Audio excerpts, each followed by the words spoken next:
गुजरात के गांधीनगर में टाइफाइड के 130 नए मामले सामने आए। 120 में से ज्यादा मरीजों का अब भी इलाज चल रहा है। बीमारी की वजह दूषित पानी की सप्लाई बताई जा रही है। गांधीनगर में टाइफाइड से ग्रसित 120 मरीजों का अब भी इलाज चल रहा है, जबकि इस बीमारी से पीड़ित 11 मरीजों को आज इलाज के बाद छुट्टी दे दी गई। पानी की जांच के लिए सैंपल लिए गए थे, जिनकी रिपोर्ट आ गई है। डिप्टी सीएम हर्ष संघवी ने कहा है कि सैंपल रिपोर्ट नॉर्मल आए हैं, मरीजों को सभी सुविधाएं मिल रही हैं।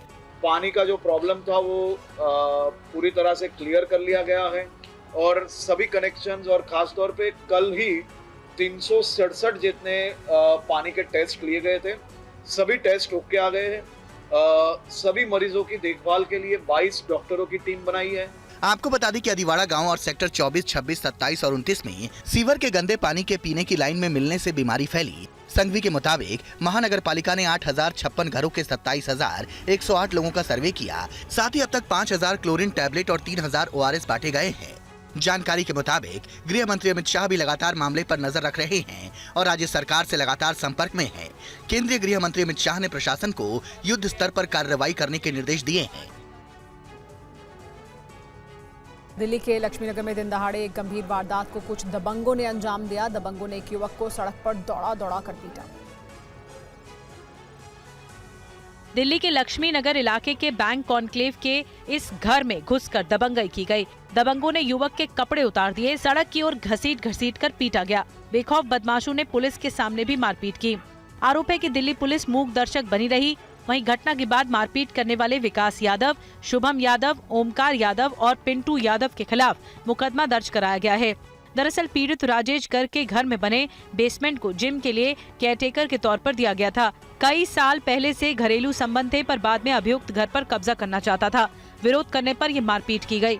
ये 2 जनवरी की घटना है। 3-3:30 बजे की घटना है। ये मैं बाहर खड़ा हुआ था, अचानक से जिप्सी पे आई है और मेरे को नीचे धक्का दिया, फिर सीढ़ी की बल से धक्का दिया, नीचे मेरे को नंगा करके उन्होंने बहुत मारा पीटा, रॉड से भी मारा पीटा। मेरे को संभलने का मौका ही नहीं दिया। मुझे उसके बेटे विकास यादव नाम है और पिंटू यादव और उसका नौकर शुभम यादव, इन 3 लोगों ने इतना मारा मुझे, मेरे बाल नोच दिए, पूरे बाल उखाड़ दिए।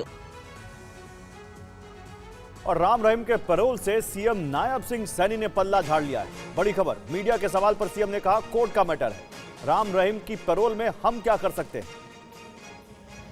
राम रहीम को एक बार फिर से 40 दिन की पैरोल कल मिली है, जिसके बाद सवाल उठे कि बार बार राम रहीम को इतनी पैरोल क्यों दी जा रही है। राम रहीम जो कि गंभीर मामलों में आरोपी दोषी है, बल्कि उसको सजा दी गई है और वो हत्या का और रेप का दोषी है, उसके बावजूद उसको इतनी पैरोल क्यों मिल रही है। लेकिन अब सीएम ने इससे पल्ला झाड़ लिया। सर, राम रहीम को लेके बहुत बड़ा बवाल है, आपने लगातार बोला है। थैंक यू, मेरे ख्याल सवाल नहीं रहा, तो माननीय कोर्ट का काम है। Thank you. तो भले ही सीएम इसे कोर्ट का मसला बता रहे हैं, लेकिन ये कोर्ट का नहीं, स्थानीय एडमिनिस्ट्रेशन और जेल मैनुअल से जुड़ा मुद्दा है और बिना राज्य सरकार की इजाजत के लोकल एडमिनिस्ट्रेशन या जेल प्रशासन किसी भी तरह से इतने हाई प्रोफाइल मामले में पैरोल पर या फरलो पर सहमति नहीं दे सकता है। आपको बता दें कि 8 साल की सजा के दौरान कब राम रहीम जेल से बाहर आया है। अब तक अगर देखा जाए तो कुल 15 बार वो जेल से बाहर आ चुका है। 40 दिन के लिए फिर जेल से बाहर आया है गुरमीत राम रहीम और इसीलिए लगातार जिस तरह से बार बार उसे पैरोल दी जाती है, इसको लेकर सवाल उठ रहे हैं। सीएम से इसी बाबत सवाल पूछा गया था तो उन्होंने पल्ला झाड़ लिया। 8 साल 4 महीने की सजा के दौरान 387 दिन वो बाहर रहा। 15 अगस्त को बर्थडे मनाने जेल से बाहर आया था बाबा। दिल्ली चुनाव से पहले जनवरी 2025 में 30 दिन की पैरोल उसे मिली। हरियाणा चुनाव से 3 दिन पहले 20 दिन की पैरोल पर छूट कर आया ये बाबा। हरियाणा नगर निगम चुनाव से पहले जून 2022 में उसे 30 दिन की पैरोल दी गई और हरियाणा पंचायत चुनाव से पहले जुलाई 2023 में 30 दिन वो फिर बाहर आया। हरियाणा में आदमपुर के उपचुनाव होते हैं और उससे पहले अक्टूबर 2022 में उसे 40 दिन की पैरोल पर छोड़ा जाता है। राजस्थान चुनाव से पहले नवंबर 2023 में भी बाबा राम रहीम को पैरोल मिली। पंजाब विधानसभा चुनाव से पहले 2022 में 21 दिन की फरलो मिली। जनवरी 2024 में 50 दिनों के लिए पैरोल मिली थी। आप देखिए चुनाव से कितना जबरदस्त कनेक्शन है। 13 अगस्त 2024 को 21 दिनों के लिए पैरोल मिली थी। डेरा सच्चा सौदा में होने वाले बड़े आयोजन से पहले हर बार वो इसी तरह से बाहर आता रहा है। और डेरा सच्चा सौदा प्रमुख गुरमीत राम रहीम की पैरोल को 40 दिन की उसे इस बार भी पैरोल मिली है। पैरोल को लेकर पंजाब और हरियाणा सरकार पर सवाल खड़े किए जा रहे हैं। ये काफिला है डेरा सच्चा सौदा के प्रमुख गुरमीत राम रहीम का। सोमवार को 40 दिनों की पैरोल मिलने के बाद राम रहीम अपनी सफेद गाड़ियों के काफिले के साथ सिरसा डेरा के लिए रवाना हुआ। पैरोल के मामले में विधायक प्रगट सिंह ने पंजाब की भगवंत मान सरकार पर सवाल भी उठाए हैं। रहीम तो बेसिकली ये यहाँ उनको प्रोसिक्यूट नहीं किया जा रहा है, जो आम आदमी पार्टी की सरकार है, और बीजेपी जो है वो पैरोल दे रही है। इस सवाल पर डेरा सच्चा सौदा का जवाब सुनिए। ऐसा बिल्कुल भी नहीं है कि इस पैरोल और फरलो का लाभ केवल पूज्य गुरुजी को ही मिल रहा है।